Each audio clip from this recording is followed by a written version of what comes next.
ಶಾಸಕರ ಅಸಮಾಧಾನ ಶಮನಗೊಳಿಸಲಿಕ್ಕೆ ತಲಾ 50 ಕೋಟಿ ರೂಪಾಯಿ ಇವತ್ತು ಘೋಷಣೆ ಮಾಡಿದ್ದಾರೆ ಸಿಎಂ. ಇದು ಬಜೆಟ್ನೊಳಗೆ ಘೋಷಣೆ ಮಾಡಿದ್ದು ಯಾರಂದರು? ಪ್ರತಿಯೊಬ್ಬ 30ನೇ ತಾರೀಕು ಮೀಟಿಂಗ್ ಇದೆ, ತಲಾ 50 ಕೋಟಿ ರೂಪಾಯಿ ಪ್ರತಿಯೊಬ್ಬ ಶಾಸಕರಿಗೆ ಕೊಡ್ತೀನಿ ಅಂತ ಹೇಳಿದ್ದಾರೆ. ತಪ್ಪೇನಿದೆ?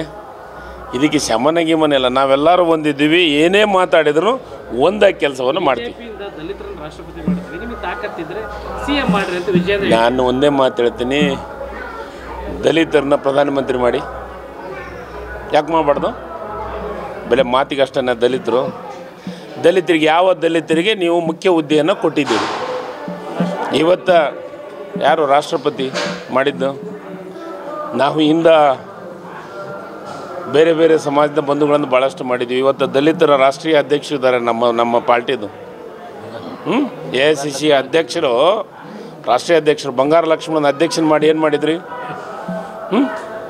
ಈ BJP ಅವರು ಮಾತಾಡೋಕ್ಕೆ ಮಾತ್ರ ದಲಿತರು, ಉಪಯೋಗ ಮಾಡ್ಕೊಳ್ಳೋದು ಮಾತ್ರ ದಲಿತರಿಗೆ ಯಾವ ಯೋಜನೆ ಕೊಟ್ಟಿಲ್ಲ. ಯಾಕೆ ನಾನು ಇವತ್ತೇ ಕೇಳ್ತೀನಿ, ದಲಿತರ ಬಗ್ಗೆ ಭಾಳ ಪ್ರೀತಿ ಇತ್ತು ಅಂತಂದ್ರೆ ಇವತ್ತು ಸಿದ್ದರಾಮಯ್ಯನವರು ಹಿಂದಿನ ಸತಿ ಮುಖ್ಯಮಂತ್ರಿ ಆಗಿದ್ದದ್ನಾಗ 24.1% ಏನು ಇದನ್ನು ಕೊಟ್ಟಿದ್ರು, ಅಭಿವೃದ್ಧಿ ಒಳಗೆ ಕೊಡ್ತಾಯಿದ್ರೆ ಅದೇ ಅಭಿವೃದ್ಧಿನ ಕೇಂದ್ರ ಸರ್ಕಾರದಾಗ ಕೊಡಲಿ.